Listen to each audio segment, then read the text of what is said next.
आज के क्लास में हम लोग डिस्कस करेंगे सम एक्वेटिक हैबिटेट्स के बारे में। पिछले वाले क्लास में हम लोगों ने इसी प्रकार का एक टॉपिक और डिस्कस किया था जिसका नाम था सम टेरेस्ट्रियल हैबिटेट, है ना, जिसके अंदर हम लोगों ने डेजर्ट के बारे में देखा था, माउंटेन रीजन्स के बारे में देखा था और उसके बाद हम लोगों ने ग्रासलैंड के बारे में पढ़ा था। और ग्रासलैंड में रहने वाले दो जानवरों के बारे में पढ़ा था, पहला लायन और दूसरा डियर। ठीक है, तो हम लोग अपने चैप्टर को और आगे बढ़ाते हुए आज एक नए टॉपिक को डिस्कस करेंगे। टॉपिक का नाम होगा सम एक्वेटिक हैबिटेट्स, मतलब इसमें हम लोग बात करने वाले हैं वैसे जानवर के बारे में जो कि पानी में रहते हैं।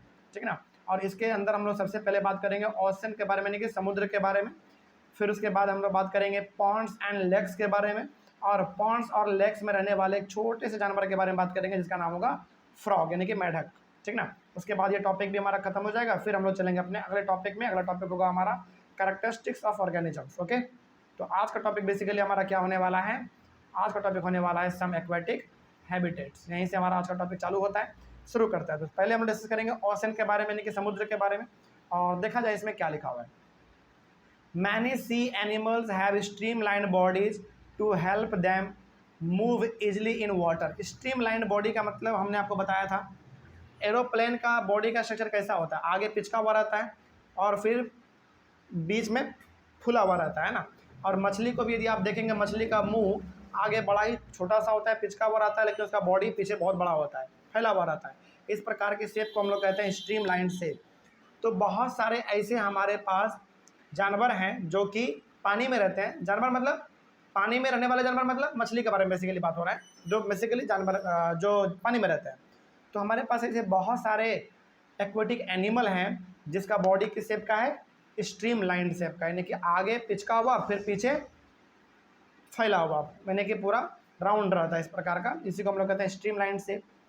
There are some sea animals like squids और octopus which do not have this stream line shape. लेकिन कुछ ऐसे भी एक्वेटिक एनिमल है जिसके पास स्ट्रीम लाइन शेप नहीं है। एग्जाम्पल के तौर पर बात करें, स्क्विड्स और ऑक्टोपस का इसका स्ट्रीम लाइन शेप नहीं होता है, लेकिन इसके बावजूद ये पानी में रहते हैं, ये हमारा एक्वेटिक एनिमल है। उसके बाद they stay deeper in the ocean near the sea bed and catch any prey that moves towards them. ये लोग बहुत ही ज़्यादा पानी के नीचे रहते हैं, यानी कि समुद्र का जो बेड है, बेड मतलब जहाँ पे समुद्र का एकदम पूरा लेयर है, वहाँ तक ये लोग जाते हैं और इसके आसपास जो भी शिकार दिखता है उसको ये लोग पकड़ के खा लेते हैं। मतलब कि इनका जो फेवरेट वहाँ पे दिखेगा खाने वाला चीज़, कुछ ये लोग पकड़ते हैं और खा लेते हैं। कहने का मतलब ये होगा कि एक्वेटिक एनिमल बहुत ही नीचे तक जाते हैं और वहाँ पे भी ये लोग आराम से सर्वाइव कर जाते हैं और अपने खाने वाले चीज़ों को पकड़ते हैं और खा लेते हैं, शिकार कर लेते हैं बेसिकली। ठीक ना, आगे However, when they move in water, they make their body shapes streamlined। कहने का मतलब ये हो गया कि पानी में जब हमारे एक्वेटिक एनिमल जब चलते हैं तो उसका जो बॉडी का स्ट्रक्चर है वो स्ट्रीमलाइन जैसा बना लेता है। मान लीजिए यदि किसी एक्वेटिक एनिमल का स्ट्रीमलाइन जैसा बॉडी का शेप नहीं भी है, तो जब वो पानी में चलते हैं तो वैसा बना लेते हैं ताकि वो पानी को ईजिली एकदम चीरते हुए आगे बढ़ सके। ठीक है ना, आगे बढ़ते हैं। These animals have gills to help them use oxygen dissolved in water। देखो पानी में ना हमारा जो ऑक्सीजन है वो घुला हुआ रहता है, मिला हुआ, मिक्स है।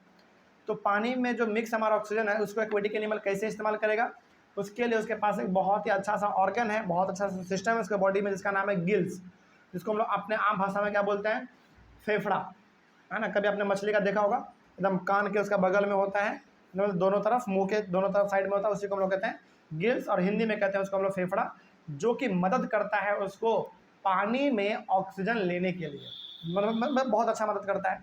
आगे बढ़ते हैं। उसके बाद यहाँ पे लिखा हुआ है कि there are some sea animals like dolphins and whales that do not have gills. लेकिन कुछ ऐसे भी एक्वेटिक एनिमल हैं जिसके पास फेफड़ा जैसा कुछ चीज़ नहीं होता, उसके पास नॉर्मली नोज होता है, मतलब नाक होता है, उससे वो सांस ले लेते हैं। जैसे डॉल्फिन हो गया, व्हेल्स हो गया, इन सब के पास कोई फेफड़ा जैसा कुछ चीज़ नहीं होता है, इन लोगों के पास नाक होता है और नाक से ये लोग सांस लेते हैं और छोड़ते हैं। They breathe in air through nostrils और blow holes that are located on the upper parts of their heads. आपने अक्सर देखा होगा कि या तो इनके पास नाक होता है, और यदि नाक नहीं है तो बिल्कुल एकदम हेड के ऊपर, यानी कि सर के ऊपर आप देखे होंगे एक छेद होता है, होल होता है, उसी होल से ये सांस लेते हैं और सांस छोड़ते हैं। और जब ये पानी मतलब जब ये सांस छोड़ते हैं ना बेसिकली, तो आप देखते होंगे कि पानी बहुत दूर तक ऊपर चल जाता है ना। ऐसा ये लोग खेल करते रहते हैं पानी में। तो बहुत सारे एनिमल के पास, मतलब बहुत सारे एक्वेटिक एनिमल के पास फेफड़ा होता है सांस लेने के लिए, लेकिन बहुतों के पास फेफड़ा नहीं होता। वो लोग या तो अपने नाक से लेते हैं सांस, नहीं तो फिर सिर के ऊपर एक छोटा सा छेद होता है, उससे वो लोग सांस लेते हैं और छोड़ते हैं। नहीं, हर एनिमल के पास नहीं, कुछ कुछ के पास होता है। ठीक है, आगे। This allows them to breathe in air when they swim near the surface of water. और वो लोग इसका इस्तेमाल कब करते हैं, उस छोटे से होल का तब इस्तेमाल करते हैं जब ये लोग पानी के ऊपर तैर रहे होते हैं, और जब पानी के नीचे होते हैं तो आराम से फिर वो लोग अपने नाक का ही इस्तेमाल करते हैं। ठीक है, आगे। They can stay inside the water for a long time without breathing. और इन सब एनिमल का सबसे खास बात ये भी है कि ये लोग बिना सांस लिए भी पानी में लंबे समय तक रह सकता है। लेकिन हाँ, सांस लेने का ज़रूरत इन लोग को पड़ता है, जब ज़रूरत पड़ता है तो ये लोग सांस ले भी लेता है, लेकिन इन लोगों के पास इतना क्षमता होता है, कैपेसिटी होता है कि ये लोग बिना सांस लिए भी आराम से आधा घंटा तो ऐसे ही रह सकता है। बहुत ही क्वालिटी, मतलब इन बहुत ही अच्छा कैपेसिटी इन लोगों के पास है। They come out to the surface from time to time to breathe in air. ये ऊपर आते रहते हैं हवा लेने के लिए, लेकिन ये लंबे समय तक पानी में भी रह सकता है बिना हवा लिए, यानी कि बिना ऑक्सीजन लिए ये लंबे समय तक पानी में रह सकता है। तो ये हो गया ओशन के बारे में। हाँ, अब डाउट पूछ लो, क्या है? तो ये जो होल होते हैं जिससे वो सांस लेते हैं, हाँ वो बस पानी के ऊपर ही रहते हैं? हाँ, क्योंकि पानी के ऊपर ही उसको सांस ऑक्सीजन मिल पाएगा ना। देखो, जिस एनिमल के पास फेफड़ा है वो पानी के अंदर भी सांस ले लेता है, लेकिन जिस एनिमल के पास फेफड़ा नहीं है, उसके पास नाक है या फिर सर के ऊपर होल है, उसको सांस लेने के लिए पानी से बाहर ही निकलना पड़ता है, तभी वो सांस ले पाएगा, नहीं तो नहीं ले पाएगा वो, क्योंकि उसके पास फेफड़ा तो है नहीं।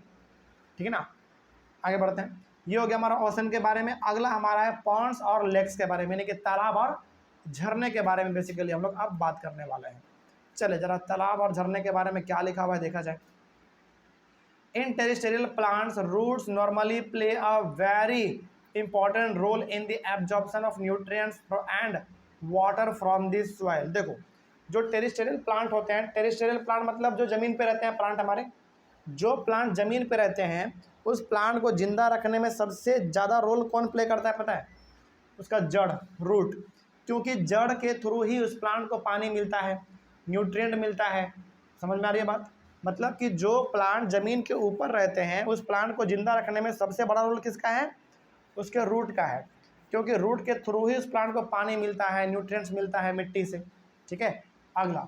लेकिन बात करें एक्वेटिक प्लांट का, जो कि प्लांट पानी में रहते हैं, in aquatic plants roots are much reduced in size and their main function is to hold the plant in place। देखो, लेकिन यदि हम लोग बात करें वैसे प्लांट का जो कि पानी में रहते हैं, तो वैसे प्लांट का जो जड़ होता है उसका सबसे पहला बात तो ये है कि उसका रूट का साइज बहुत ही छोटा सा होता है, और उसमें उस रूट का सबसे बड़ा काम ये होता है कि प्लांट को पकड़ के रखना एक जगह पर, उसको बहने ना देना। क्योंकि जैसे मान लीजिए नदी में यदि कोई प्लांट है तो वो प्लांट बह सकता है पानी के साथ, लेकिन वो फिर भी बहता क्यों नहीं है? क्योंकि उसके जड़ उसको मजबूती से पकड़ के रखते हैं। तो ध्यान रखिएगा, इसमें दो चीज़ के बारे में हम लोग बात कर रहे हैं। पहला हमारा है टेरिस्टेरियल प्लांट। टेरिस्टेरियल प्लांट मतलब हो गया वैसे प्लांट जो कि ज़मीन के ऊपर रहते हैं। तो ज़मीन के ऊपर जो प्लांट रहते हैं उसको जिंदा रखने में सबसे बड़ा मदद करता है उसका जड़। और यहाँ पे जड़ का दो काम है, पहला काम है पानी को एब्जॉर्ब करना मिट्टी से, और मिट्टी से न्यूट्रिएंट को एब्जॉर्ब करना, दूसरा दो काम इसके पास है। लेकिन जो प्लांट पानी में रहते हैं उसके जड़ का काम क्या है? उसका जड़ का काम अलग है। पहला बात, उसका जो जड़ है, जो रूट है, वो बहुत ही छोटा होता है। दूसरा बात, उसका काम क्या है कि प्लांट को बहुत ही मजबूती के साथ पकड़ के रखना, ताकि पानी बहे भी तो वो इजली ना बह सके। ठीक है, आगे। तो वो जितना उसमें एक्वेटिक प्लांट में जितना क्षमता होता है किसी को पकड़ के रखने का, वो टेरिस्टेरियल प्लांट में नहीं होता? नहीं, बिल्कुल नहीं। एक्वेटिक प्लांट जो होते हैं ना उसके जड़ बहुत ही मजबूत होते हैं as compare to terrestrial plant, क्योंकि टेरिस्टेरियल प्लांट को उतना ज़्यादा झेलना नहीं पड़ता है पानी का बहाव, लेकिन जो एक्वेटिक एनिमल है उसको पानी का बहाव झेलना पड़ता है ना, क्योंकि पानी लगातार बहता रहता है नदी में, तो उसके जड़ बड़ा मजबूत होते हैं। जो एक्वेटिक प्लांट होते हैं ना उसके जड़ बड़ा मजबूत होते हैं, ज़्यादा मजबूत होता है as compare to terrestrial plant.